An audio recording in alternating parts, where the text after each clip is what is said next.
Bismillahirrahmanirrahim. Assalamualaikum warahmatullahi wabarakatuh. Alhamdulillahi rabbil alamin. Alhamdulillahilladzi bi ni'matihi tatimmus shalihat. Wa asyhadu an la ilaha illallah wahdahu la syarikalah. Wa asyhadu anna Muhammadan abduhu wa rasuluh al-mab'utsu rahmatan lil alamin. Allahumma aftah lana qulubana wa alhimna rusdana wahdina ila siratikal mustaqim.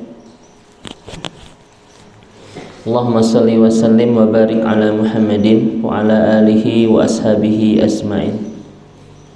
Ibu dan bapak jamaah yang semoga Allah rahmati dan Allah berkahi, puji dan syukur hanya milik Rabb kita Allah Subhanahu wa taala. Mudah-mudahan pertemuan indah iman kita pagi hari ini selepas menunaikan subuh berjamaah untuk kembali menaut hati, melingkar iman, bertolabul ilmi, mudah-mudahan Allah catat menjadi bagian terbaik dari amal soleh kita, bagian terindah dari ampunan dosa kita, dan bagian tersempurna dari cara Allah memantaskan kita semua untuk bersama-sama menjadi ahli surga. Pagi hari ini kita akan kembali berta'aruf, berkenalan dan hidup bersama salah satu asma Allah yang indah, yang di hari ini kita akan merasakan semakin merasa diawasi, dipantau dan dipelihara oleh Allah, sehingga kita makin hati-hati dalam melaksanakan aktivitas, takut terjebak kepada kemaksiatan, dan semangat untuk terus melakukan dan memberikan karya-karya ketaatan terbaik kepada Allah. Kita akan hidup bersama nama Allah Ar-Raqib. Ar-Raqib, Allah yang maha memantau, Allah yang maha mengawasi. Bapak Ibu sekalian, Allah Ar-Raqib di dalam Al-Quran diperkenankan di 3 ayat, di 3 surat yang berbeda. Yang pertama di surah Al-Maidah ayat 117, di surah Al-Ahzab ayat 52, dan di surah An-Nisa ayat 1. Di Al-Maidah ayat 117 Allah mengatakan, A'udzubillahi minasyaitonirrajim, falamma tawaffaitani kunta anta raqiba 'alaihim. Kemudian di surah Al-Ahzab ayat 52, A'udzubillahi minasyaitonirrajim, wa kana Allahu 'ala kulli syai'in raqiba. Dan di surah An-Nisa ayat 1, A'udzubillahi minasyaitonirrajim, bismillahirrahmanirrahim, wattaqullaha alladzi tasaaluna bihi wal arham innallaha kana 'alaikum raqiba. Ini ayat yang sangat populer sekali. Inilah 3 ayat di 3 surat yang berbeda Allah perkenankan namanya kepada kita Ar-Raqib, Allah yang maha memantau, Allah yang maha mengawasi. Yang menarik, Bapak Ibu yang Allah rahmati dan Allah berkahi, kita ambil kasus di surah An-Nisa ayat 1, ya. Di mana di surah ini Allah tutup ayat yang panjang ini dengan sebuah epilog yang sangat indah. Innallaha kana 'alaikum raqiba. Mari kita lihat ayat pertama di surah An-Nisa ini. Allah memulai dengan ya ayyuhan nas ittaqu rabbakumul ladzi khalaqakum min nafsin wahidah wa khalaqa minha zawjaha wa batha minhuma rijalan katsira wattaqullaha alladzi tasaaluna bihi wal arham innallaha kana 'alaikum raqiba. Yang menarik untuk kita renungkan di surah An-Nisa ayat 1 ini, ketika Allah memulai membicarakan tentang bab pernikahan, ya, alladzi khalaqakum min nafsin wahidah wa khalaqa minha zawjaha. Ini berbicara tentang bab keluarga. Wa batha minhuma rijalan katsira. Dan Allah pun bicara tentang bab keturunan, pernikahan, keturunan, menjadi sebuah keluarga, kemudian ditutup dengan kalimat innallaha kana 'alaikum raqiba. Sesungguhnya Allah Subhanahu wa taala atas kalian mengawasi dan memantau. Menarik Bapak Ibu sekalian. Kenapa ketika Allah bicara bab keluarga, bab keturunan ditutup dengan kalimat innallaha 'alaikum raqiba. Sesungguhnya atas kalian Allah Maha memantau dan Allah Maha mengawasi. Ada 3 rahasia yang bisa kita ungkap dari satu ayat yang sangat indah untuk kita renungkan bersama-sama pagi hari ini. Ya. Apa hubungan antara pernikahan dengan nama Allah Ar-Raqib, Allah yang Maha mengawasi, Allah yang Maha memantau. Bapak Ibu yang dirahmati dan diberkahi oleh kita Allah Subhanahu wa taala. Rahasia yang pertama, tidak ada hubungan yang paling dekat di antara kita kecuali hubungan suami dan istri. Alaqah zauziyah, Pak. Hubungan pernikahan itu adalah hubungan yang sangat dekat, yang sangat kuat, disebut dengan misaqan ghalidh, misaqan ghalidh.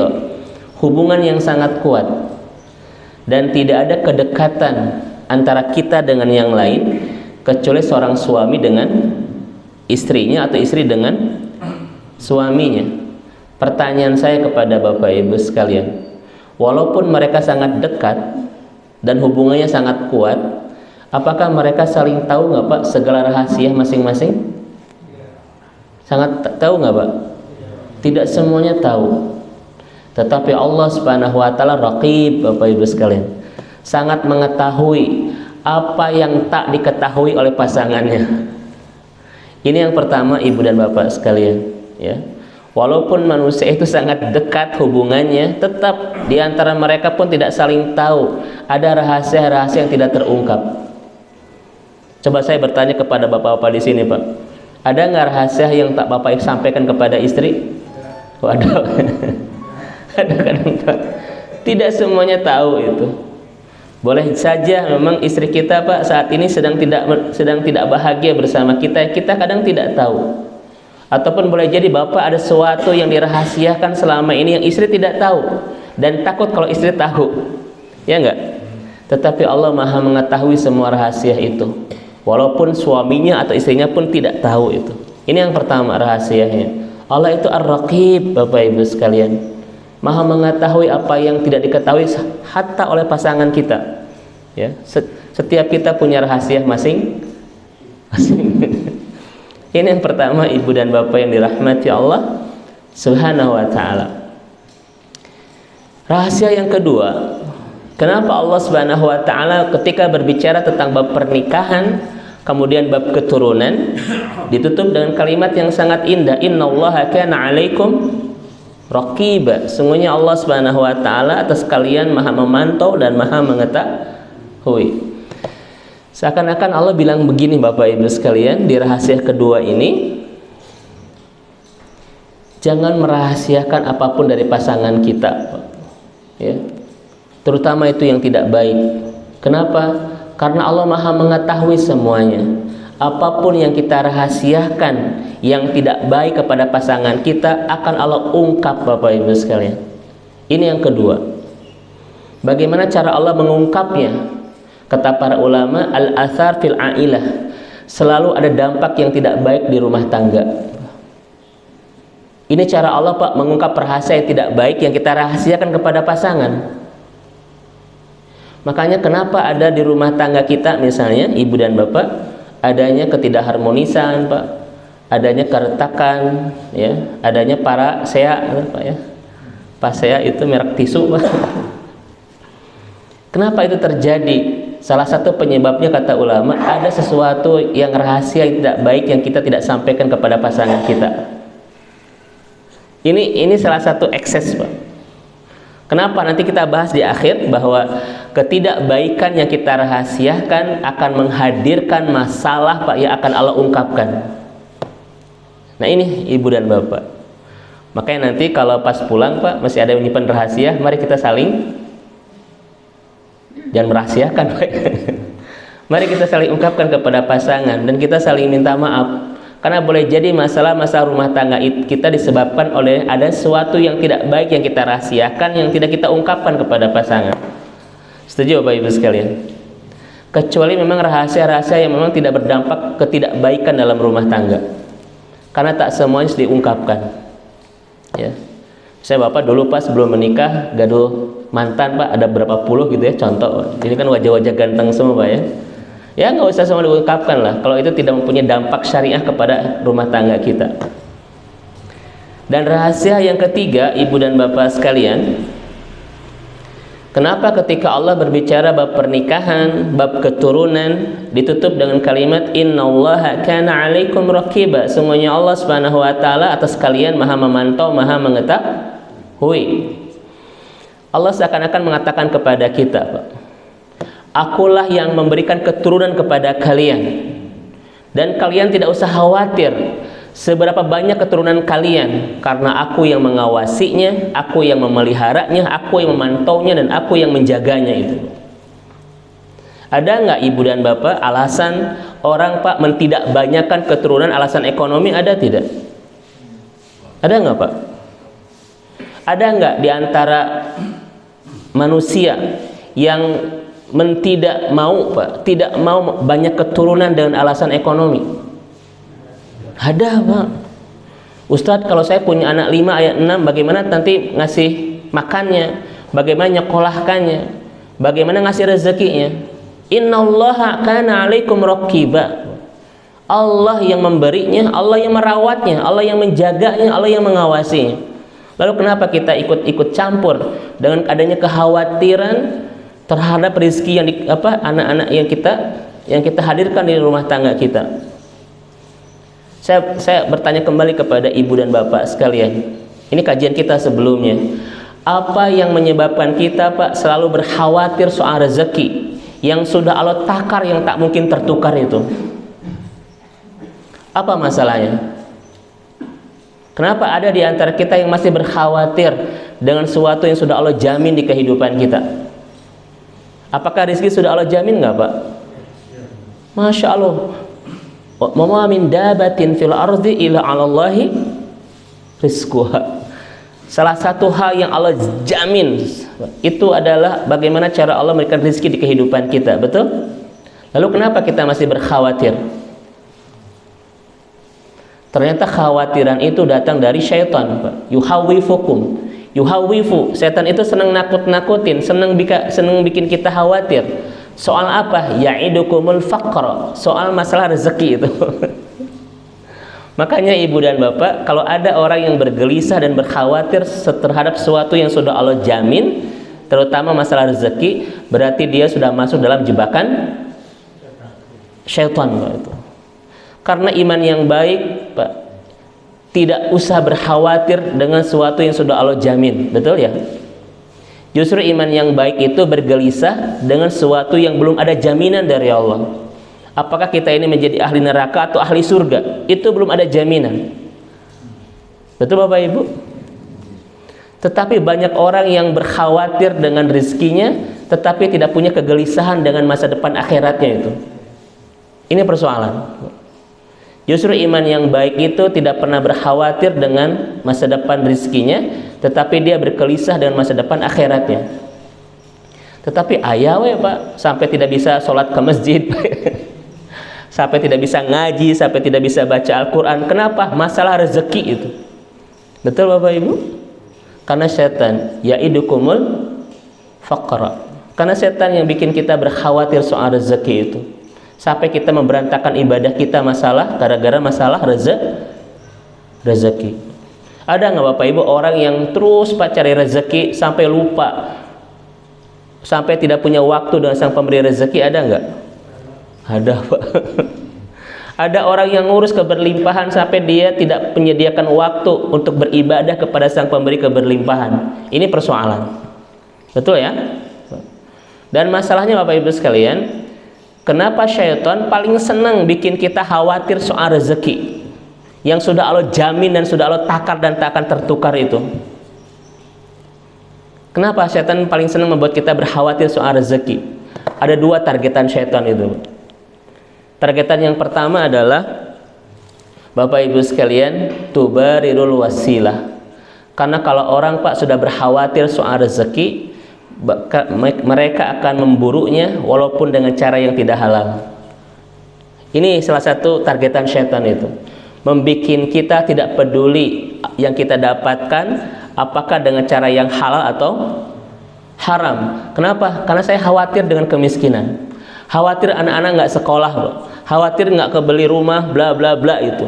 Maka orang semakin tidak peduli dengan apa yang dia dapatkan, apakah itu halal atau haram. Ini yang pertama. Ada nggak Bapak Ibu sekalian orang-orang yang saat ini Pak mencari rezeki dengan cara yang tidak halal? Itu jebakan setan, itu targetan setan itu. Dibikin khawatir dulu sehingga hilang kepedulian kita tentang status harta yang kita dapatkan itu. Yang kedua, Ibu dan Bapak yang Allah rahmati dan Allah berkahi, kenapa setan paling senang bikin kita khawatir soal rezeki? Yang kedua adalah Ibu dan Bapak sekalian, al-faudiyah fit ta'ah, agar kita berantakan soal ketaatannya. Agar ibadah kita berantakan. Karena kita terlalu fokus Pak mencari memburu rezeki sampai kita tidak peduli jadwal-jadwal ibadah kita, jadwal-jadwal ketaatan kita kepada Allah Subhanahu wa ta'ala. Ada orang yang nggak bisa tahajud, ada orang yang nggak bisa duha, ada orang yang nggak bisa ngaji, nggak bisa berjamaah ke masjid. Pasti semuanya urusan rezeki itu. Ada nggak Bapak Ibu sekalian setan yang sudah berhasil menjebak ini? Banyak. Mudah-mudahan di sini tidak ada ini wajah-wajah di surga semua insyaallah. Nah, ini Ibu dan Bapak yang dirahmati dan diberkahi Allah Subhanahu wa taala. Ketika Allah berbicara tentang wabatha minhuma rijalan katsir, Allah tutup dengan kalimat innallaha kana 'alaikum raqiba. Ketika Allah memberikan keturunan Bapak Ibu sekalian, sambutlah sebanyak apapun keturunan yang Allah berikan. Soal rezekinya, innallaha kana 'alaikum raqiba. Akulah yang mengurusnya, memantaunya, merawatnya dan memeliharanya. Bapak Ibu percaya nggak setiap anak yang kita lahirkan bawa rezeki masing-masing? Percaya nggak Pak? Lalu kenapa kita bergelisah itu? Ini yang jadi persoalan bab keimanan ya. Maka Ibu dan Bapak sekalian, kalau Allah menakdirkan kita banyak anak, bahagia saja, itu rezeki itu. Bahkan kadang anak kita Pak, itu membawa rezeki yang melebihi kedua orang tuanya. Betul? Makanya dosa besar kalau ada orang yang membunuh anak-anak karena takut kelaparan. Ini ada ayatnya ya. Baik, inilah 3 rahasia yang bisa kita ungkap. Kenapa ketika Allah berbicara tentang ya ayuhan nas ittaqu rabbakum alladzi khalaqakum min nafsin wahidah wa khalaqa zawjaha wa batha minhuma rijalan katsiran wa nisaa wattaqullaha alladzi tasaaluna bihi wal arham innallaha kana 'alaikum raqiba. Baik. Ibu dan Bapak yang Allah rahmati, Ar-Raqib, Ibu dan Bapak, Allah yang maha mengawasi, maha memantau. Itu mushtaq Pak, satu akar kata yang sama ya, dengan kalimat raqabah, dengan mirqabun dan marqabatun. Lihat. Yang pertama apa? Raqabah. Apa arti raqabah Pak? Raqabah itu artinya leher. Apa? Leher. Yang kedua mirqab, kalau bahasa kita teleskop, apa yang bukan teleskop, yang melihat benda kecil itu mikroskop, mohon maaf, itu bahasa Arabnya mirqab. Kemudian marqabah ini adalah benteng yang tinggi yang dipakai untuk alat pengintai dan pengawas. Biasanya ada di sebuah istana Pak ya, atau CCTV lah bahasanya begitu Pak. Udah bahasa kontek modernnya adalah CCTV yang dipakai untuk memantau dan mengawasi. Dan Allah Ar-Raqib yang maha memantau dan maha mengawasi. Pertama Ibu dan Bapak sekalian, kenapa satu akar kata yang sama dengan raqabah leher? Seakan-akan dengan namanya Ar-Raqib, Allah yang maha mengawasi, aku sangat mengawasimu ya, melebihi dengan lehermu, lebih dekat dengan lehermu. Ini yang pertama Pak. Ulama mengatakan dua, lebih dekat dengan leher atau aku mengawasimu persis di atas lehermu, begitu. Artinya gerak-gerik kita terpantau tidak sama Allah? Terpantau tidak Bapak Ibu? Terpantau. Kenapa? Karena Allah mengawasi kita Pak, persis di atas leher kita atau lebih dekat dengan leher kita. Ini yang pertama. Maka tidak ada satupun aktivitas kita yang luput dari pengawasan dan pantauan Allah Subhanahu wa taala. Baik ya. Nanti akan kita bahas Pak, kenapa kita harus membahas nama Ar-Raqib ini? Apa keuntungannya? Yang kedua, Ar-Raqib itu satu kata akar yang sama dengan mirqab. Tadi apa? Mikroskop. Mikroskop ya. Mikroskop itu alat untuk melihat benda yang sangat kecil. Maka seakan-akan dengan namanya Ar-Raqib, Allah mengatakan kepada kita apa? Aku sangat mengawasi dan sangat memantau hal yang terkecil yang kamu rahasiakan, yang kamu simpan di kedalaman hatimu, melebihi kehebatan mikroskop yang bisa melihat benda-benda yang sangat kecil itu. Bapak Ibu sekalian, jangankan yang nampak Pak, yang kita sembunyikan di kedalaman hati kita dan paling kita rahasiakan dan tak terungkap, Allah Maha tahu tidak? Tahu. Kenapa? Karena kehebatanku dalam mengawasimu lebih hebat daripada mikroskop yang bisa mengungkap dan melihat benda-benda yang sekecil apapun. Gitu. Coba Bapak Ibu sekalian, mikroskop bisa nggak Pak melihat tentang perasaan kita? Ibu nuju naon Bu? Duka tuh Pak, coba kau lihat di teleskop bisa nggak bisa Bapak Ibu. Walaupun itu bisa melihat benda sekecil apapun, tetapi dia tidak akan bisa mengungkap dan melihat isi perasaan kita. Betul? Tetapi Allah Subhanahu wa taala Maha tahu apapun yang paling kita rahasiakan dan paling kita sembunyikan di kedalaman hati kita. Karena banyak Ibu dan Bapak, salah satu Pak alaqah, salah satu hubungan yang kadang menyimpan sebuah kerahasiaan adalah hubungan suami istri itu. Itu Allah ungkap tadi di awal. Kenapa? Karena fakta menunjukkan suami istri pun kadang saling menutupi dan saling merahasiakan segala hal yang memang tidak takut terungkap di depan pasangan itu. Tadi kan kata Bapak ya, ada nggak Pak? Ada. Betul Pak? Baik. Ini yang berapa? Yang kedua. Yang ketiga, Ar-Raqib, Allah yang Maha memantau, Allah yang Maha mengawasi. Itu satu kata akar yang sama dengan mirqobah. Mirqobah ini dalam konteks bahasa benteng yang dipakai untuk mengawasi dan memantau. Dalam konteks modernnya ya mungkin CCTV ya Pak ya. CCTV itu. Ibu dan Bapak yang dirahmati Allah Subhanahu wa taala, kecanggihan Allah memantau semua aktivitas kita itu lebih hebat daripada sehebat apapun CCTV modern yang kita pasang saat ini. Ini Ibu dan Bapak sekalian. Ada nggak Pak yang tak terpantau oleh CCTV? Ada nggak? Ini bukan Jumatan, ngapa dijawab saja Pak? Ada Pak, perasaan kita tuh nggak bisa terpantau gitu. Karena CCTV hanya bisa mengungkap gerak-gerik saja kan, tetapi nggak bisa mengungkap lintasan-lintasan hati, ungkapan-ungkapan perasaan nggak bisa terungkap oleh CCTV. Tetapi Allah lebih canggih daripada itu. Inilah rahasia Ibu dan Bapak yang Allah rahmati. Kenapa Ar-Raqib satu kata akar yang sama dengan Raqabah, dengan Mirqab dan dengan Marqabah. Ya, baik.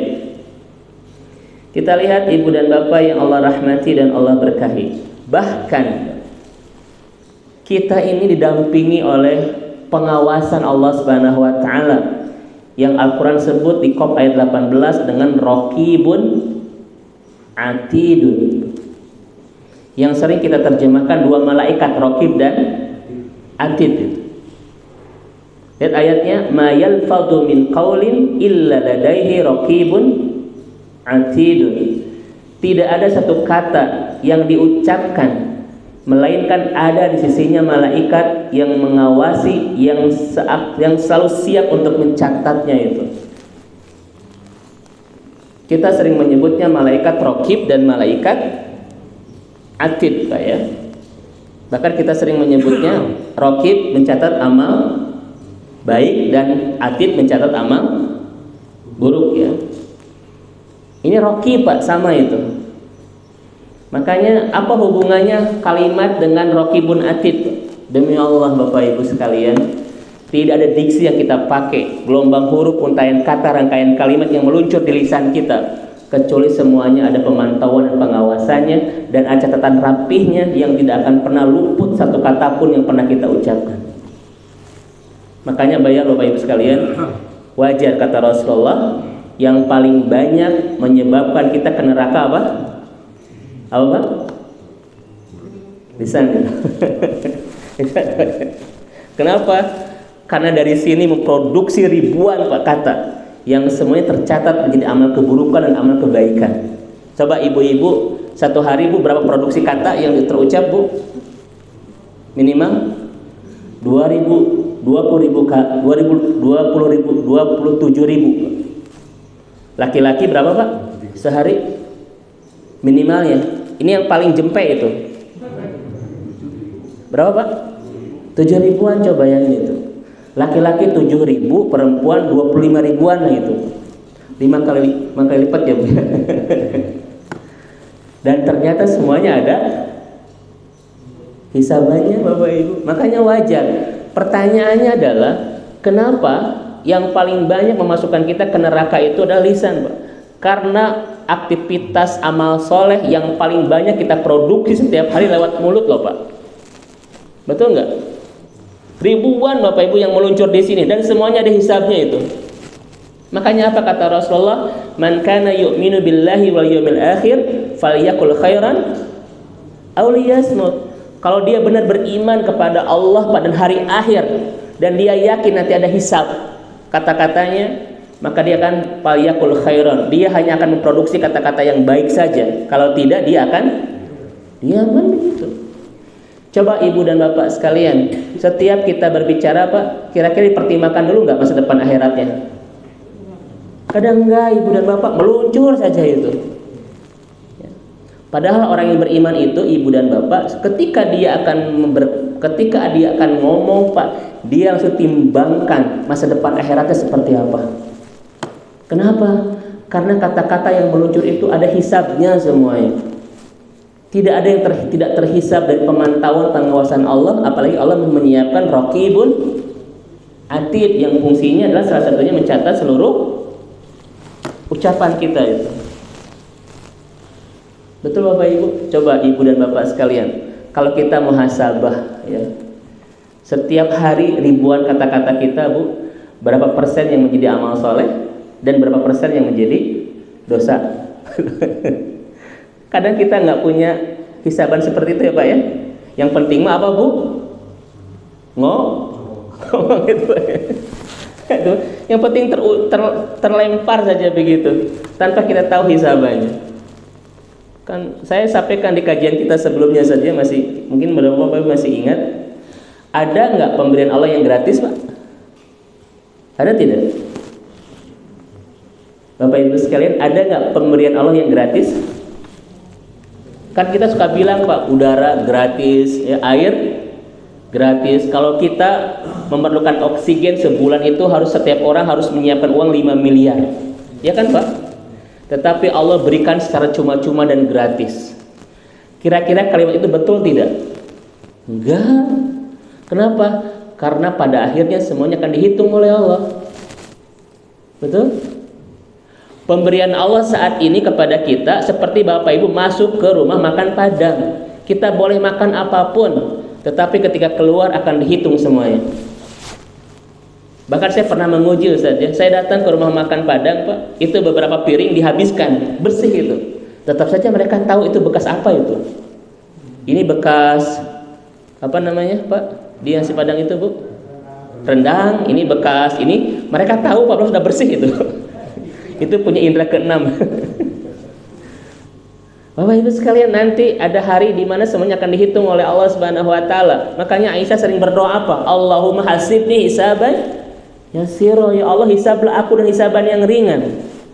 Itu doa yang sering terucap oleh Aisyah, Bapak Ibu sekalian, Setelah dia melaksanakan sholat, Allahumma hasibni hisaban yasiro, ya Allah hitunglah aku dengan hitungan yang ringan. Kenapa? Karena semuanya ada hitungannya itu. Karena semuanya ada hitungannya, ibu dan bapak sekalian. Maka tidak ada yang gratis. Usia kita, umur kita, kesehatan kita, rezeki kita, apakah semuanya gratis? Enggak. Semuanya ada hitungannya nanti di hari hisab. Makanya nanti kita diperkenankan dengan yaumul hisab, hari di mana kita akan dihitung dengan semua anugerah yang sudah Allah hadirkan selama di dunia, dan semua perbuatan yang pernah kita lakukan selama di dunia. Semuanya dihitung dan tidak ada hitungan yang luput dari hitungan Allah Subhanahu wa taala. Dan mudah-mudahan yang hadir di sini adalah hamba-hamba Allah yang ketika masuk ke surga tanpa dihisab dulu, Bapak Ibu. Kalaupun hisab, mudah-mudahan hisaban yang ringan. Karena ada orang-orang yang hisabnya berat oleh Allah Subhanahu wa taala, bahkan hisabnya lama. Dan kata Rasul, faqad halaka, pasti dia celaka nanti di akhirat. Makanya ibu dan bapak sekalian, agama itu disebut dinun. Apa? Dinun. Hutang disebut apa dalam bahasa Arab? Dainun. Jadi mudah-mudahan kita ini Pak orang-orang yang dinun, bukan dainun. Mudah-mudahan orang yang punya agama, bukan punya hutang. Dinun orang yang punya agama, dainun orang yang punya hutang. Makanya kalau ada orang agamanya bagus, kita sebut mutadayin. Ini istilahnya. Orang yang agamanya bagus disebut dengan mutadayin, orang yang agamanya bagus. Dinun agama, dainun hutang. Kenapa agama lebih dekat dengan hutang? Karena apapun yang kita lakukan Pak saat ini semuanya hutang yang akan nanti kita bayar di akhirat. Itu rumusannya. Apapun yang Bapak Ibu lakukan semuanya adalah hutang yang akan nanti kita bayar di akhirat setelah Allah hisab semuanya itu. Bapak Ibu masuk ke rumah makan Padang, Bu bayar sekian, bayar sekian, bayar sekian. Nanti kita akan bayar itu. Mudah-mudahan bayaran kita dulu semuanya nanti di akhirat Pak adalah cara kita memperbanyak kebaikan untuk memudahkan kita menjadi ahli surga insyaallah. Maka Bapak Ibu kumpulkan hutang sebanyak-banyaknya. Ini bukan hutang uang ya Bu. Maksudnya amal soleh itu hutang Bapak Ibu. Terus kumpulkan hutang sebanyak-banyaknya biar Allah nanti bayar Pak dengan kepantasan kita menjadi ahli surga dengan pahala-pahala itu. Dosa itu hutang yang akan Allah bayar dengan siksa. Dan amal soleh itu adalah hutang yang akan nanti dibayar dengan pahala.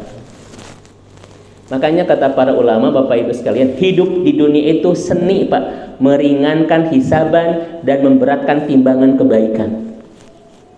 Saya ulang Bapak Ibu sekalian, ini harus menjadi rumus hidup kita. Hidup di dunia itu adalah seni meringankan hisaban dan memperberat timbangan kebaikan. Tong sebaliknya, hari hisaban Pak diperberat, hari amal soleh diringankan. Ini kebalik Pak ya. Bapak Ibu, saya ulang kembali ya. Al-hayah fannun, hidup itu seni. Seni apa Bu? Meringankan hisab. Pastikan Bapak Ibu sekalian nanti ketika kita dihitung hisaban kita ringan. Setuju ya Bu? Dan yang kedua, pastikan kita memperberat timbangan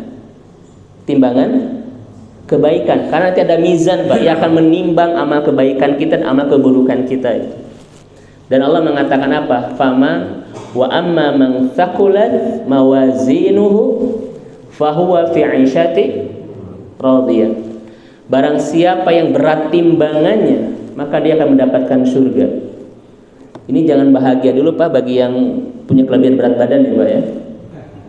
Kan barang siapa yang berat timbangannya, oh ini adalah tanda kalau kita berat badan pasti kita akan masuk. Ternyata di sini bukan berat timbangan badan Pak, tapi berat timbangan kesolehan.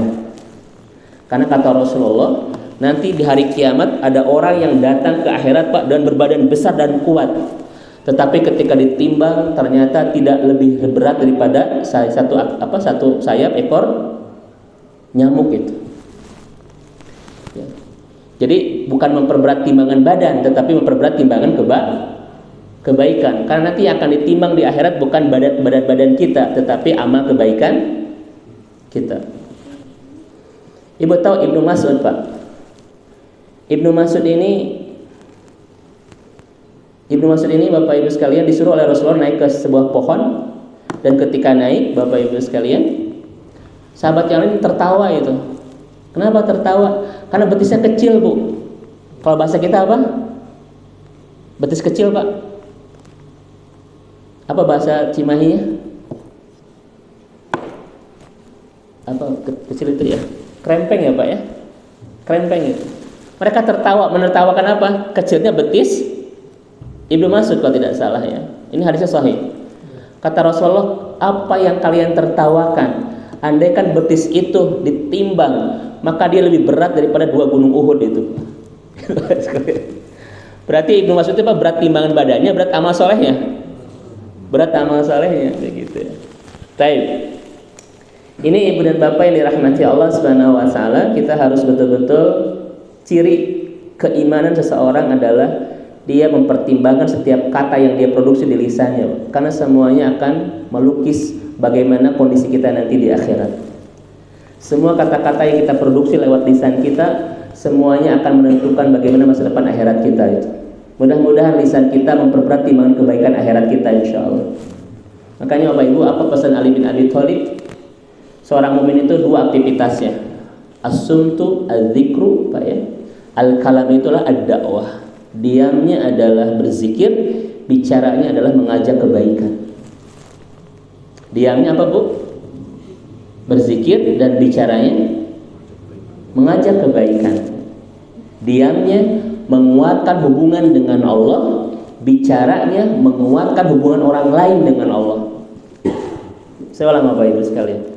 Diamnya menguatkan hubungan dengan Allah lewat zikir, bicaranya menguatkan hubungan orang lain dengan Allah lewat dakwah-dakwahnya, lewat kalimat-kalimatnya. Kita mati balik, Bu ya, diamnya ngehuleng tuh. Bicaranya berkeluh kesah, kampanye penderitaan hidup. Di sini mah tidak ada Bapak Ibu ya. Ini kelihatan wajah-wajah penuh dengan keimanan, insyaallah. Ya. Baik Ibu dan Bapak yang Allah rahmati dan Allah berkahi. Tujuan kita membahas tentang Allah Ar-Raqib, tujuannya Bapak Ibu bukan meyakini Allah itu ada, bukan. Kalau sekedar meyakini Allah itu ada, setan tahu nggak Pak Allah itu ada? Setan tahu nggak Allah itu yang menciptakan? Tahu. Lihat ayat ini Ibu dan Bapak sekalian. A'udzubillahi minasyaitonirrajim. Qala ma mana'aka alla tasjuda id amartuka. Qala anna khairu minhu khalaqtani min nar wa khalaqtahu min tin. Ketika setan itu ditanya oleh Allah Subhanahu wa taala, "Kenapa? Apa yang menghalangimu sehingga kamu tidak bersujud kepada Adam sebagaimana aku suruh?" Apa kata syaitan? Kata iblis, "Anna khairu minhu," aku lebih baik darinya. Ini penyakit yang sangat buruk, Pak. Perasaan lebih baik itu adalah perasaan yang sangat buruk. Saya bertanya kepada Ibu dan Bapak, kenapa perasaan lebih baik dari yang lain itu perasaan yang sangat buruk? 2 jawabannya. 1, karena kata-kata ini lahir dari makhluk yang sangat buruk. Jadi kalau Bapak Ibu mengatakan, aku kan lebih, saya mah pesantren, saya mah S3 loh ya. Perasaan kayak begitu tuh Pak, dibandingkan dengan yang lain itu ada perasaan yang datang dari makhluk yang sangat buruk. Siapa Bu? Iblis. Makanya kata-kata orang yang sedang terus memperbaiki ibadah itu bukan ana khairu minhu, tetapi Rabbana dzalamna anfusana. Itu kata-katanya, bukan ana khairu minhu, aku sudah lebih baik dari yang lain. Yang kedua, kenapa ana khairu minhu? Kalimat ini buruk Pak.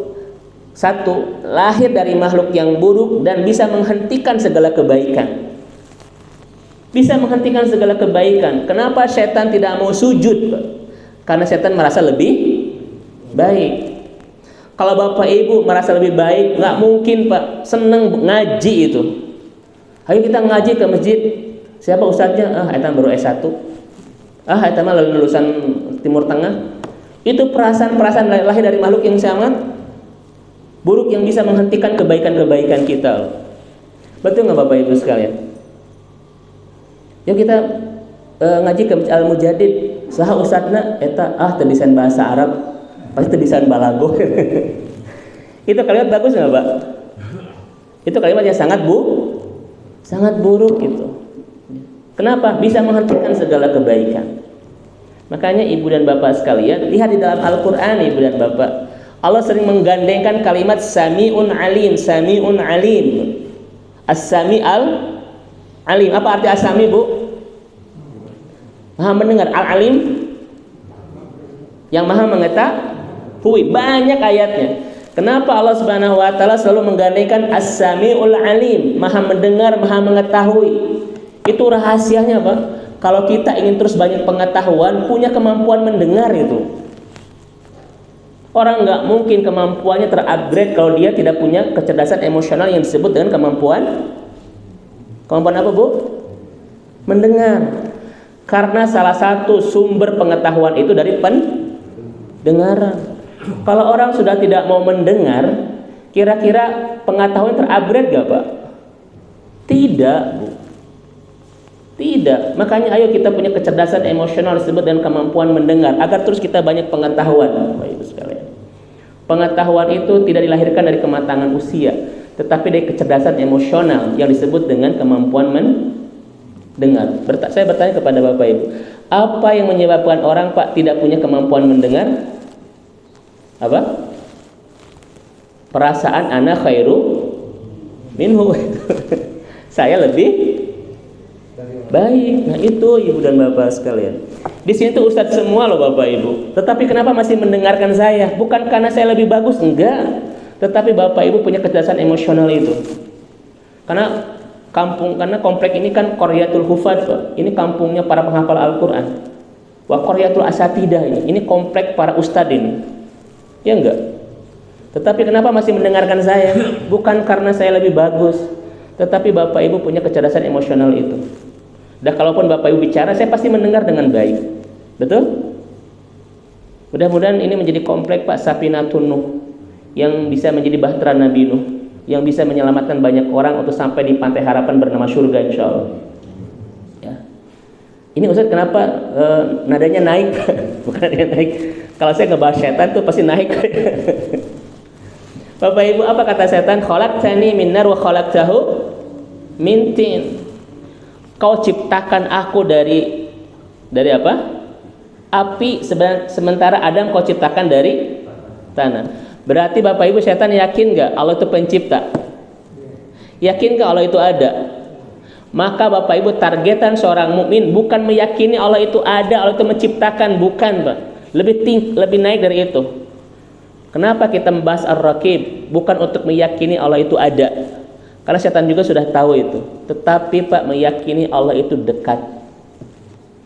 Maka salah satu targetan dari kajian-kajian akidah kita bukan sekedar meyakini Allah itu ada, tetapi meyakini Allah itu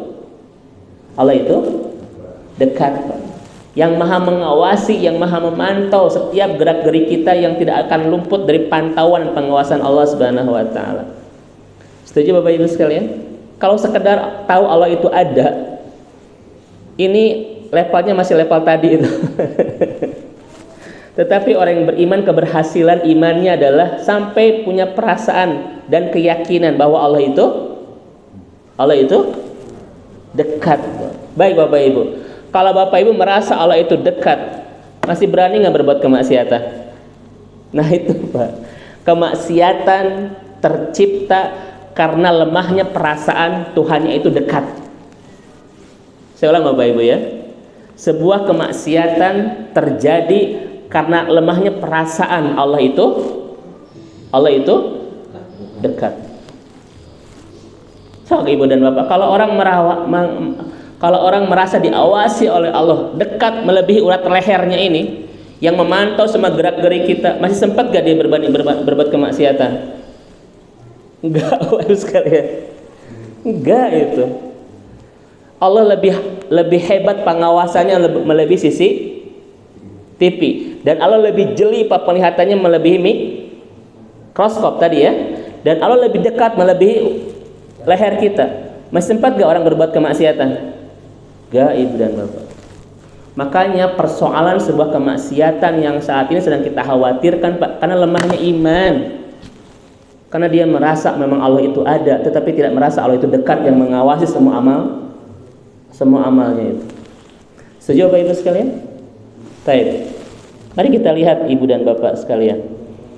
Kita ke sini dulu ya. Nah, ini Ibu dan Bapak yang dirahmati dan diberkahi Allah Subhanahu wa taala. Contoh kasus. Saya akan kasih kasus kepada Bapak Ibu sekalian tentang Nabi Yusuf alaihissalam. Baik.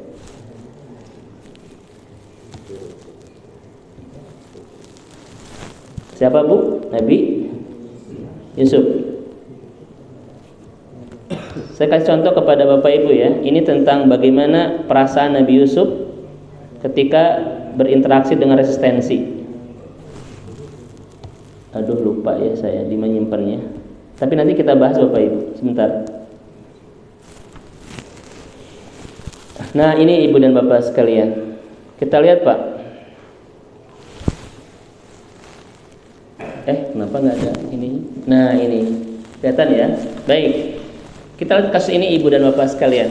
Bagaimana Yusuf alaihissalam mengajari kita tentang iman yang baik kepada Allah Subhanahu wa taala.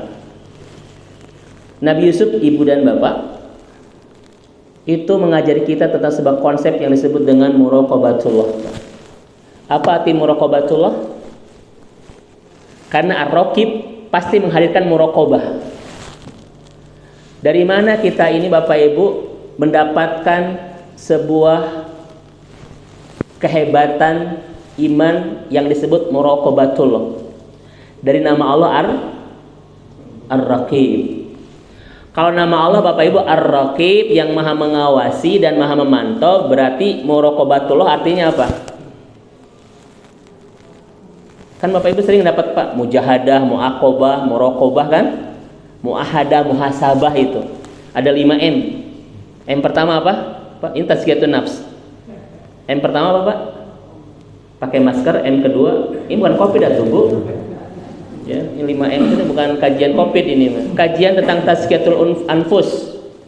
Ada 5M yang harus kita kuatkan Pak, untuk tazkiyatul anfus kita ini. Yang pertama adalah muraqabah, yang kedua mujahadah, yang ketiga muahadah, yang keempat Pak muaqabah, yang kelima muhasabah. Ya, bukan apa Bu? Menjaga jarak, pakai masker. Ya, itu sudah dari tambah Pak ya, jadi 9 ya kalau tidak salah. Dari 5 jadi 9 ya. Di antaranya adalah menghindari kerumunan, terus lupa ya. Ada 9 pokoknya, ada tambahan itu ya. Kalau bab ekonomi apa 5M tuh Bu? 5.550 perak. Baik Ibu dan Bapak sekalian, muraqabah itu adalah merasa diawasi dan dipantau oleh Allah Pak. Itu namanya muraqabatullah. Ini salah satu cara untuk tazkiyatul anfus. Bapak Ibu harus punya perasaan yang disebut dengan muraqabatullah, merasa diawasi oleh Allah. Dan itu Nabi Yusuf alaihissalam Bapak Ibu sekalian ajarkan kepada kita di kasus ini. Bayangkan Ibu dan Bapak yang dirahmati Allah, Nabi Yusuf dibawa ke sebuah tempat yang di tempat itu sudah tidak ada siapa-siapa, dikosongkan itu. Kemudian setelah dibawa ke sebuah ruangan, wa ghallaqatil abwab, semua pintu, semua jendela itu ditutup rapat-rapat semuanya. Di sana ada kalimat ghalaqo, artinya menutup, tetapi Al-Qur'an pakai tasdid, wa ghallaqatil abwab. Kenapa dipakai tasdid di lamnya? Ziyadatu tasdid tadullu ala kasrati taghliq. Dipakai tasdid di lam ghalaqo itu menunjukkan banyak yang ditutup. Ternyata yang ditutup tidak hanya ruangan di tempat Yusuf ada saja, tetapi seisi rumah itu ditutup semuanya Ibu dan Bapak sekalian. Perempuan ini matang sekali Pak ketika akan berbuat kejahatan kepada Yusuf. Ya. Dia itu membuat sebuah rencana yang sangat matang Pak. Ditutup semua pintu, semua jendela, dikosongkan orang itu sehingga tidak ada CCTV, tidak ada media, tidak ada paparazi Bapak Ibu ya, untuk melakukan sebuah kemaksiatan. Bahasa kita mah Pak, jangankan orang, sireum pun teu aya gitulah. Jangankan orang, cak-cak pun teu aya. Dan perempuan itu mulai beraksi menggoda Yusuf sampai merobek baju Yusuf ya Bu ya. Robeknya di depan, di belakang Bu. Kalau kita di mana Bu? Bapak-bapak di sini? Jangan suudon juga. Insya Allah sama seperti Yusuf Pak ya. Nabi Yusuf di mana Pak? Di belakang Bapak, di depan. Saya enggak suudon ya Pak. Bapak-bapak di sini soleh insya Allah. Di tempat yang tertutup, jangankan orang Pak, sampai semut pun tidak akan tahu apa yang akan terjadi dalam ruangan itu. Saking matangnya rencana jahat dan rencana kemaksiatan perempuan ini untuk menjebak Yusuf dalam sebuah kemaksiatan. Yusuf mau nggak Pak berbuat? Mau nggak Bu? Mau Pak. Hammad bihi wa hamma biha. Perempuan itu bermaksud, Yusuf pun bermaksud. Sama-sama dua-duanya punya keinginan. Terjadi nggak? Tidak. Kenapa? Karena Yusuf punya muraqabatul. Yusuf mengatakan apa? Ma'adzallah, aku berlindung kepada Masya Allah. Makanya kalau orang sudah punya muraqabah Bapak Ibu sekalian, dimanapun dia tidak akan luput dari pengawasan Allah, sehingga membuat dia tidak berani melakukan kemaksiatan kepada Allah. Maka saya ulang kembali, kemaksiatan terjadi karena lemahnya perasaan muraqabahnya. Perasaan diawasi, dipantau oleh Allah Subhanahu wa taala. Yusuf alaihissalam di usia muda yang belum menikah dan statusnya menjadi budak Bapak Ibu sekalian, ganteng ya Bu ya, dan lain sebagainya, punya banyak alasan untuk dijebak dan tidak punya alasan untuk menolak. Saya ulang kembali. Ketika itu Yusuf punya 1000 alasan untuk dirayu dan tidak punya alasan untuk menolak. Satu-satunya yang tidak membuat Yusuf mau adalah Allah. Hebat nggak Bapak Ibu sekalian? Kenapa saya katakan hebat? Karena kalau ujian itu kena ke Bapak, saya nggak tahu Pak, dan tidak tahu ceritanya bagaimana. Mungkin sama seperti Nabi Yusuf atau memang berbeda seperti Nabi Yusuf, gitu ya. Mungkin ketika dirayu Bapak bisa nolak Pak, tapi kalau sudah diancam dan dipaksa, belum tentu sekalian ya. Makanya ini jebakan yang sangat luar biasa. Tetapi satu-satunya yang menyelamatkan Yusuf adalah apa Bapak Ibu? Muraqabah. Masya Allah. Baik, kita lanjut Ibu dan Bapak sekalian. Baik. Nah, Ibu dan Bapak yang Allah rahmati dan Allah berkahi. Yang kedua Ibu dan Bapak, kenapa kita membahas Ar-Raqib? Yang pertama, agar kita punya perasaan Allah bukan sekedar ada, tapi Allah itu sangat dekat. Yang kedua Ibu dan Bapak sekalian, ketika orang mempelajari muraqabah, merasa diawasi, dipantau oleh Allah, sampai Allah tahu Pak hal-hal yang terrahasia di kedalaman hatinya yang dia sembunyikan, yang dia takut orang lain tahu, Allah tahu semuanya. Maka tujuan yang kedua, orang akan semangat memperbaiki apa yang ada di dalam, sebagaimana dia semangat memperbaiki apa yang ada di luar. Baik, saya bertanya kepada Ibu dan Bapak, selama ini Bapak Ibu fokus merapihkan luaran kita atau dalaman kita? Pak, coba Bapak Ibu sekalian, kebanyakan orang itu Pak merapihkan dan memperbaiki penampilannya saja, tetapi jarang fokus memperbaiki dalaman. Padahal yang Allah lihat yang mana Bapak Ibu? Yang Allah lihat yang mana? Dalam itu. Innallaha liyanzuru ila asamikum wa suwarikum. Allah tidak melihat penampilan kita, yang Allah lihat adalah isi hati kita. Bahkan kata Rasul, innamal a'malu binniyat. Baik Ibu dan Bapak, kalau orang melihat kita tampilan luarnya, tampilan dalamnya? Luarnya. Kalau Allah melihat kita tampilan dalamnya, tampilan luarnya? Tahu Bapak Ibu sekalian, ketika Rasul mengatakan innamal a'malu binniyat, ketika Allah mengatakan dia akan datang kepada Allah dengan biqalbin ilam atallaha biqalbin salim, ketika Rasul mengatakan Allah tidak melihat luaran kita, yang Allah lihat adalah hati kita, berarti Allah itu fokus melihat luaran, fokus melihat dalam Bu. Dalam Pak. Kalau orang lain melihat kita penampilannya. Tetapi kalau Allah melihat kita dalamnya. Bapak Ibu selama ini fokus Pak memperbaiki luaran atau daleman? Nah itu kesalahan kita sekalian. Tetapi kalau orang Pak sudah merokobahnya bagus, maka dia akan fokus memperbaiki dalamnya sebagaimana dia fokus memperbaiki luarannya itu. Apa kata Abu Bakar Bapak Ibu sekalian tentang Umar? Bapak Ibu tahu enggak? Ini sebuah rahasia Pak yang terucap dari seorang teman dekat kepada temannya itu. Dari Abu Bakar kepada Umar bin Khattab. Apa kata Abu Bakar? Dalaman Umar itu lebih indah daripada luarannya. Itu kata Abu Bakar. Saya bertanya kepada Bapak Ibu sekalian, luaran Umar hebat gak Pak?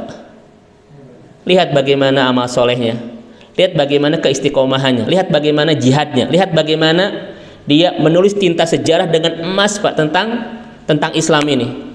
Siapa yang tidak kagum dengan hebatnya Islam Umar bin Khattab? Betul? Tetapi kata Abu Bakar, dalamannya Umar bin Khattab lebih indah daripada kebayang nggak Bapak Ibu sekalian? Sehebat apakah dalaman Umar bin Khattab itu? Saya ketika bicara dalaman Pak bukan pakaian dalam Pak, mohon maaf ya. Tetapi apa? Hati ya. Mohon maaf saya istilahnya luaran dan dalaman itu Pak, karena tidak ada bahasa yang lebih tepat itu. Ini Bapak Ibu sekalian, kadang kita ini Pak lebih hebat luarannya, tetapi kadang membiarkan dalamannya itu. Kita penampilannya bagus Pak, tapi hati ada kebencian Pak, hati ada kesombongan, hati ada buruk sangka, ada ibadah yang niatnya bukan karena Allah, membiarkan Pak kedengkian, membiarkan kebencian, membiarkan ketidaksukaan tumbuh semua di dalaman kita ini. Padahal Allah itu melihat apa Bapak Ibu?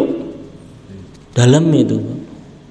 Bahkan amal soleh kita saja tidak akan Allah terima kalau dalamannya salah. Betul? Coba Bapak Ibu sekalian lihat hadis Rasulullah SAW yang disimpan oleh Imam An-Nawawi di Arba'innya, yang disimpan oleh Imam An-Nawawi Pak di Riyadhus Shalihinnya. Hadis pertama apa Bu? Pak Ustaz, innamal a'malu binniyat wa innamal likulli amrin manawa faman kana hijratuhu ilallahi wa rasulihi fa hijratuhu ilallahi wa rasulihi, dan seterusnya. Pertanyaan saya kepada Bapak Ibu, kenapa ketika Rasulullah berbicara masalah niat Pak disambungkan dengan hijrah itu? Ini kan hadis pertama yang disimpan oleh para ulama di setiap kitab-kitabnya. Ya, tentang bahwa perbuatan itu tergantung niat Bapak Ibu sekalian. Yang menjadi menarik adalah kenapa Rasul sambungkan niat dengan hijrah? Jawabannya Bapak Ibu sekalian, tidak ada ibadah yang sangat besar Pak, yang membuat kita menguji keimanan kita untuk mengorbankan orang yang kita cintai Pak ya, mengorbankan harta, kampung halaman dan semuanya menuju Allah Subhanahu wa taala. Tidak ada ibadah yang sangat besar kecuali bab hijrah, betul? Bapak Ibu sekalian. Karena hijrah ini ujian imannya sangat luar biasa. Orang harus berani rela mengorbankan, meninggalkan hartanya, meninggalkan kelahirannya Pak ya, meninggalkan semua yang dia cintai untuk menyelamatkan agama Allah. Sebagaimana yang Rasul ajarkan ketika hijrah dari Mekah ke Madinah beserta para sahabat. Ini adalah sebuah ibadah yang sangat besar. Bahkan ganjarannya apa? Lihat At-Taubah ayat 100. Ganjarannya adalah surga langsung. Bapak Ibu ya. Tapi pertanyaan saya kepada Bapak Ibu, ada nggak seorang sahabat Pak yang sama-sama hijrah ketika itu tidak mendapatkan surga? Ada kan?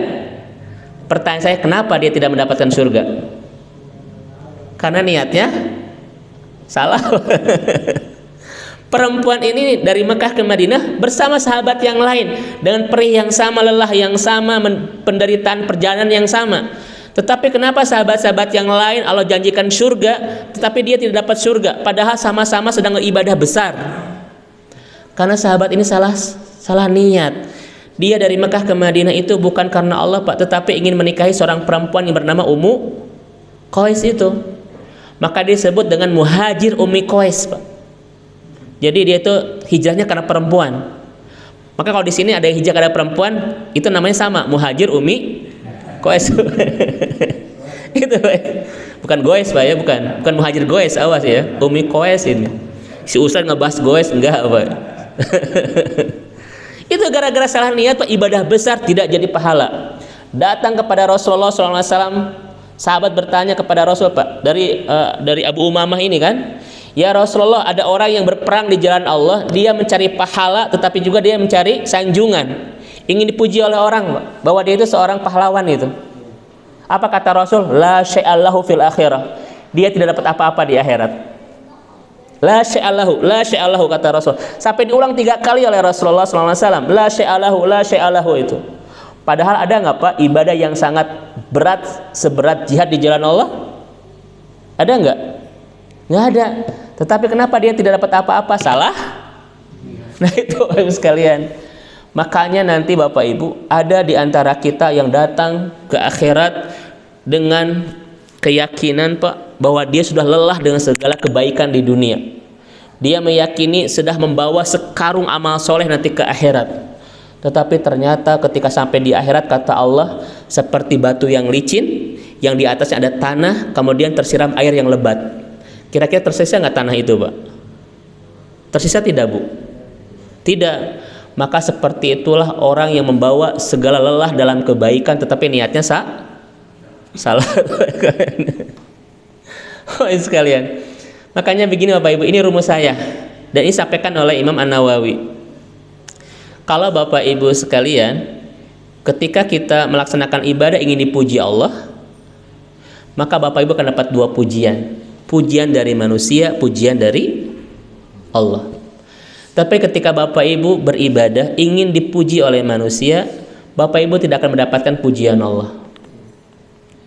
Dan yang ketiga, ketika Bapak Ibu beribadah dipuji oleh Allah ingin, oleh manusia pun ingin. Kata Rasulullah, la syai'alahu, dia tidak akan mendapatkan pujian apa-apa nanti dari Allah.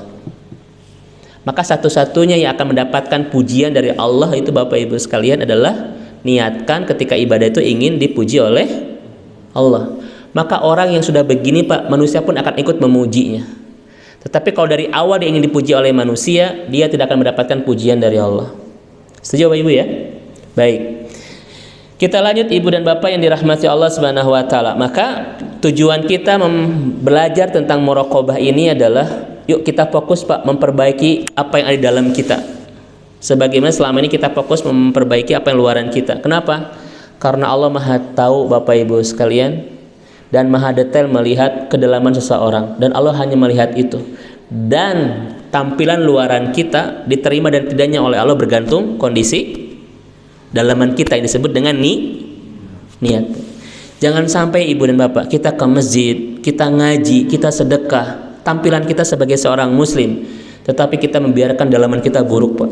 Di sini ada kebencian, di sini ada buruk sangka, di sini ada ketidaksukaan kepada saudara kita, di sini ada kesombongan, di sini ada permusuhan. Naudzubillahi min dzalik. Apa kata Rasulullah? Standar iman yang benar itu adalah mencintai saudaranya seperti mencintai dirinya sendiri. Setuju Bapak Ibu sekalian? Baik. Kita lanjut Pak, Bu. Karena waktu ya. Baik, saya banyak dipotong Bapak Ibu sekalian. Langsung ke sini Ibu dan Bapak yang dirahmati dan diberkahi Allah Subhanahu wa taala. Nah, ini potongan yang kedua. Baik. Ketika Ibu dan Bapak kita masuk ke sebuah ruangan, Pak. CCTV sadayana, Pak. Dipantau semuanya. Bapak Ibu nyaman atau tidak nyaman? Pak, nyaman atau tidak nyaman? Ketika Bapak sedang ujian Pak, kuliah ataupun SMA, SMP ujian, pengawas bolak-balik terus memantau kita, nyaman tidak nyaman? Tergantung. Tergantung ya Pak ya. Tetapi perasaan pasti tidak nyaman Pak. Ketika misalnya Bapak bawa mobil Pak, banyak polisi gitu Pak ya, memantau semua pengendara itu, kita merasa tidak nyaman itu. Kenapa? Ada ketidaknyamanan ketika dipantau CCTV Pak, ketika ujian banyak ada pengawas yang bolak-balik itu, karena mereka tujuannya satu, kasbul khotoya, mencari kesalahan.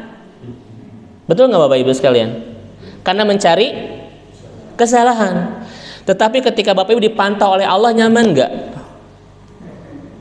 Nyaman nggak Bu? Harus nyaman Pak. Kenapa? Karena Allah itu memantau, bukan cari kesalahan. Allah itu yad'u ilal jannah, ingin bawa kita ke surga. Makanya Allah pantau untuk memastikan Anda tetap di jalur yang tepat. Kalau ada yang melenceng, pasti Allah itu akan luruskan lagi Pak. Melenceng, luruskan lagi. Melenceng, luruskan lagi. Kenapa? Karena Allah ingin membawa kita kemana? Ke surga. Kira-kira nyaman nggak Pak dipantau oleh Allah? Nah itu Bu, Allah itu memantau kita, bukan cari kesalahan kita, tetapi Allah sayang sama kita, ingin memastikan kita ini ada di jalur yang tepat, on the track.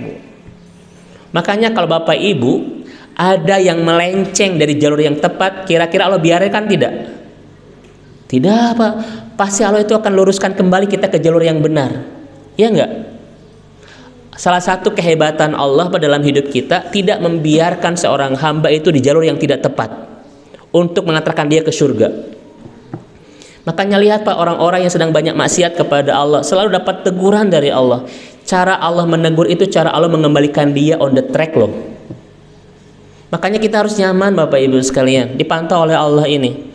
Karena Allah sedang tidak hendak cari kesalahan kita, sebagian pengawas. Ada yang salah, dudut langsung Pak ya, kertas lembarannya gitu ya.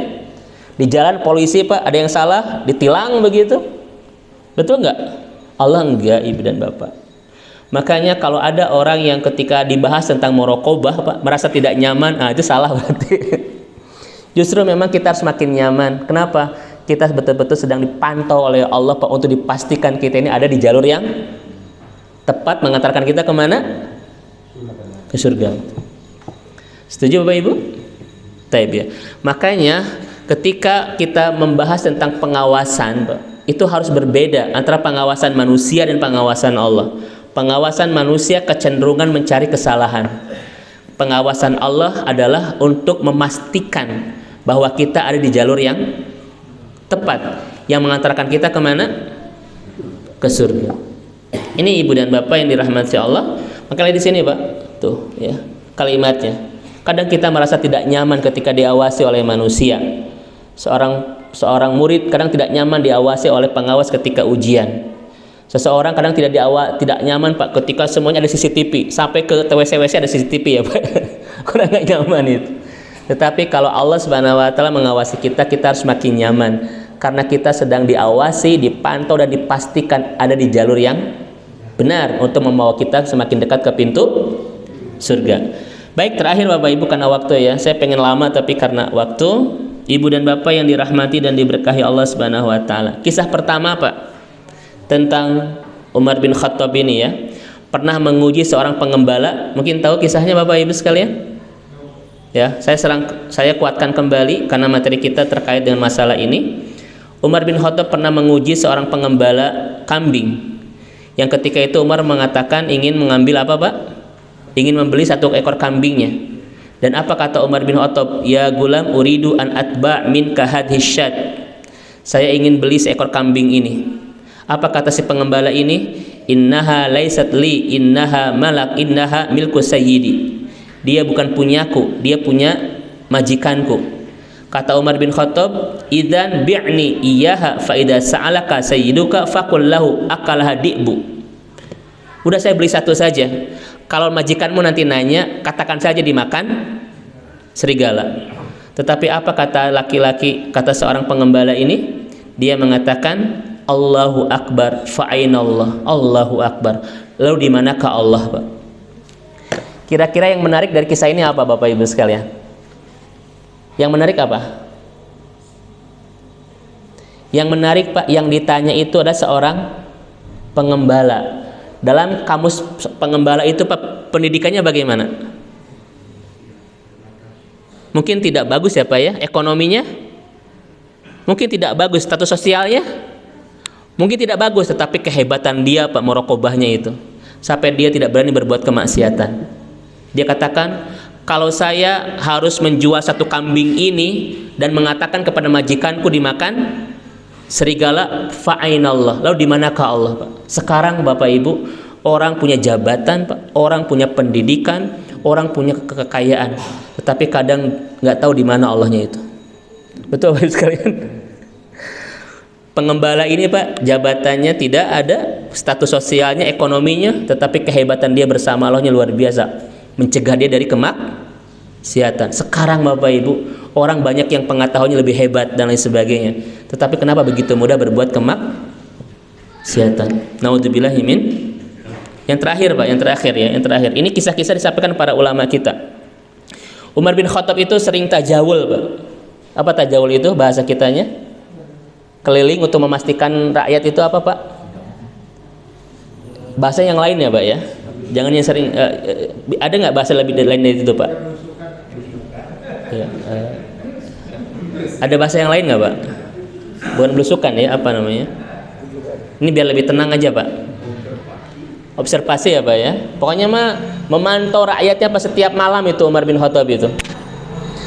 Dan ternyata ada sebuah kisah yang menarik Pak. Ketika Umar sedang tajawul itu, ada seorang, di sini silat Bapak Ibu, ada seorang penjual susu yang sedang bicara dengan anaknya. Wahai anakku, du'il ma 'alal laban. Wahai anakku, campurkan air ke susu itu. Campurkan air ke susu itu. Karena si ibu ini penjual susu. Biar lebih apa? Biar lebih banyak. Apa kata perempuan ini? Ya ummah, alam ta'lami anna amirul mu'minin qad naha anil khaltil laban bil ma. Wahai ibuku, apakah engkau tidak tahu bahwa Umar melarang kita mencampurkan air ke dalam susu itu? Saya bertanya kepada Bapak Ibu, kenapa si ibu ini menyuruh mencampurkan air ke dalam susu? Memperbanyak Pak, biar banyak itu. Karena kadang orang nggak tahu ini dicampur atau tidak. Karena campuran Pak yang kadang kita kurang bisa jeli ya, memastikan itu campuran air dengan susu itu. Seakan-akan itu tidak ada campuran. Tetapi kata si anak ini, wahai ibuku, kamu nggak tahu Umar melarang kita loh untuk mencampurkan air ke dalam susu. Apa kata si ibunya ini? Wahai anakku, ya Umar bin Khattab la yarona al-an. Umar bin Khattab nggak lihat kita. Umar nggak lihat kita kok, bebas. Tetapi kata si anak ini, ya ummah, in kana Umar la yarona farabbu Umar yarona. Wahai ibuku, kalau Umar tidak melihat kita, Tuhannya Umar pasti melihat kita. Masya Allah ya Bapak sekalian ya. Setelah mendengarkan percakapan ini Pak Umar buru-buru pulang ke rumahnya. Dan apa kata Umar bin Khattab? Wa qala lahum. Umar mengatakan kepada anak-anaknya, fi hadzal bait fatatun ayyukum yujibu ayatazawwaj hadil fatah wallahi la takhruju hadil fatah min baiti Umar bin Khattab. Siapa di antara kalian yang ingin menikahi si anak ini? Karena demi Allah, aku tidak mau, kalau bahasa kita gini Pak, si perempuan ini harus menjadi keluarga kita gitu. Si perempuan ini harus menjadi keluarga kita. Siapa di antara kalian yang mau menikahinya? Bahkan ada sebuah riwayat pas saya sedang cek ya, kalau kalian tidak mau menikahinya, apa kata Umar? Fa illam tardu an tatajawwazuha antum fasa atazawwajuha ana. Kalau kalian tidak mau menikahi, biar aku saja, begitu bahasanya. Bukan Umar ingin menikahi, saking ingin anak itu menjadi keluarga. Maka Asim bin Umar menikahi perempuan ini Pak. Dari pernikahan Asim bin Umar bin Khattab ini dengan perempuan ini nanti lahir seorang khalifah kelima. Siapa namanya? Khalifah kelima Pak, yang disebut dengan Khulafaur Rasyidin, Umar bin Abdul Aziz Pak itu. Ini disebut dengan Khalifah Ar-Rasyidah yang kelima. Kenapa? Karena kehebatan Umar bin Abdul Aziz ini diparuh kepemimpinan yang tidak lama tetapi mensejahterakan rakyat dengan sangat luar biasa itu ya. Itu kisahnya dari sini. Tetapi dua kisah ini Bapak Ibu sekalian sedang mengajari kita tentang hebatnya muraqabatullah tadi. Si pengembala mengatakan fa'ainallah. Si perempuan ini mengatakan apa? In kana Umar la yarona farabbu Umar yarana. Kalau Umar tidak melihat kita, tetapi Tuhannya Umar melihat kita. Terakhir Bapak Ibu sekalian, terus saya terakhir ya. Kita punya 3 pengawasan Bapak Ibu yang akan mengawasi kita. Yang pertama adalah Allah Pak, sebagai raqib. Yang kedua adalah malaikat sebagai raqibun atid. Dan pengawasan yang ketiga, jangan salah Bapak Ibu sekalian, yang disebut dengan domir, Pak. Domir, Bapak Ibu. Apa arti domir? Bukan kata ganti ya, bukan anta antum antum, bukan. Domir itu Bapak Ibu sekalian perasaan, Pak, yang kalau kita bermaksiat langsung merasa bersalah. Itu namanya domir. Lihat perasaan seorang perempuan ini ketika menjebak Yusuf, Bapak Ibu, gagal, kemudian memfitnah Yusuf. Yusuf akan menggoda aku, betul Bapak Ibu? Yusuf ke penjara. Perempuan ini aman nggak Pak? Aman nggak? Nggak. Dia apa? Dihukum dengan domirnya itu, dihukum perasaannya sendiri. Maka dia tidak tenang menghadapi kehidupan, dan padanya dia ngaku, Bapak Ibu, anna rawattuhu wa innahu laminas shadiqin. Ya, akulah yang menjebak Yusuf, dan Yusuf termasuk laki-laki yang benar. Bapak Ibu jangan salah loh, kita ini punya domir, Pak, yang kalau kita berbuat kemaksiatan, dia langsung mengawasi kita dan langsung menghukum kita dengan kegelisahan. Ada nggak orang-orang Bapak Ibu yang selama ini tidak enak hidupnya gara-gara menyimpan kesalahan? Ada nggak Bu? Ada nggak Bapak Ibu yang tidak enak tidur, Pak, gara-gara pernah melakukan kesalahan? Ada. Semua itu kenapa? Karena kita punya pengawas yang disebut dengan apa tadi Bu? Domir, Pak. Ada Allah mengawasi kita, ada malaikat mencatat kita, dan ada kita punya domir yang terus menuntun kita, mengawasi kita, dan menghukum kita kalau kita berbuat kesalahan kepada Allah Subhanahu wa taala. Makanya kemaksiatan di dalam kesendirian, Pak, itu hati-hati. Kita dihukumnya banyak nanti, dihukum dengan perasaan sendiri, dihukum oleh Allah Subhanahu wa taala yang membuat orang lain tidak suka sama kita, dan lain sebagainya. Oleh karena itu Ibu dan Bapak, dari kajian ini mudah-mudahan kita semakin hati-hati dalam beraktivitas. Jangan sampai kita ini menyalahi apa yang Allah tidak inginkan, yang akan membuat kita dihukum oleh Allah dan dihukum oleh diri sendiri, dan nanti dihukum di hari akhir ya. Dan mudah-mudahan kita makin semangat untuk terus menyiapkan dan semangat berbuat ketaatan kepada Allah Subhanahu wa taala. Baik Bapak Ibu sekalian, karena waktu saya percepat. Ada yang disampaikan sebelum saya tutup, Bapak Ibu silakan. Cukup ya? Itu sudah ada bunyi ceng ceng ceng itu tanda apa tuh? Ini waktunya sudah habis begitu ya. Ada Pak Haji? Mangga, silakan terakhir ya. Silakan Pak Haji. Sebetulnya kalau kita lihat marafik itu barangkali lebih bersifat controlling ya. Betul. Iya. Yang notabene fungsi Allah itu adalah menginspeksi, mengontrol terus apa yang terjadi pada setiap orang. Dengan demikian alatnya itu adalah tiga tadi, leher, mikroscope dan CCTV. Namun demikian, betapa kuatnya gangguan setan itu. Karena pada hakikatnya apa yang sering menggelincirkan manusia itu adalah kadang-kala gangguan terhadap hati dan kecenderungan manusia sekarang terlalu hedonisme. Betul. Melihat keadaan dunia, tidak pernah berpikir sampai di akhirat. Padahal, nah yang menjadi pertanyaan, apa yang dilakukan pada batas dunia, apakah nanti itu akan sampai kontrol itu kepada apa yang menjadi kebiasaan yang masih jauh tadi, apakah sampai atau tidak? Baik, terima kasih Pak Haji. Apakah perbuatan kita di dunia itu sampai nanti ke akhirat begitu? Bapak Ibu sekalian, hidup di dunia ini Pak, karena kita beragama ini semuanya hutang Pak ya. Saya sudah sampaikan, apapun yang kita lakukan saat ini pasti menentukan bagaimana masa depan akhirat kita. Ini Bapak Ibu sekalian, makanya kalau bahasa ulama, kalau bahasa Sya'rawi, jangan main-main di dunia, karena Allah sudah menyiapkan akhirat pun tidak main-main. Jangan main-main dengan dunia, karena Allah sudah menyiapkan surga dan neraka tidak main-main. Apa yang kita lakukan di dunia itu melukis bagaimana masa depan kita nanti di akhirat. Makanya kata Dr. Khardawi Pak, salah satu ahli surga itu apa? Tarkul ragbah wal afal alladhi la yanfi'u ila darul akhirah. Ciri ahli surga itu meninggalkan kesibukan dan keinginan di dunia yang tidak memberikan kebaikan bagi akhirat. Bapak Ibu, saya tanya, ada nggak Pak kesibukan dan hobi kita di dunia yang tidak berkaitan dengan akhirat? Ada nggak Pak? Kalau ada, jangan lakukan. Walaupun itu senang, walaupun itu nikmat Pak. Kenapa? Ciri ahli surga itu hanya akan sibuk dengan keinginan, dengan hobi dan aktivitas yang memberikan manfaat buat akhirat. Kenapa? Karena memang kita yakin semua perbuatan kita menentukan masa depan akhirat kita. Dan betul kata Pak Haji, walaupun kita merasa ada Allah Pak ya, ada malaikat yang mencatat, tapi setan itu menggoda kitanya luar biasa. Makanya salah satu cara kita Bapak Ibu sekalian kepada Allah adalah berlindung kepada Allah dari godaan ini.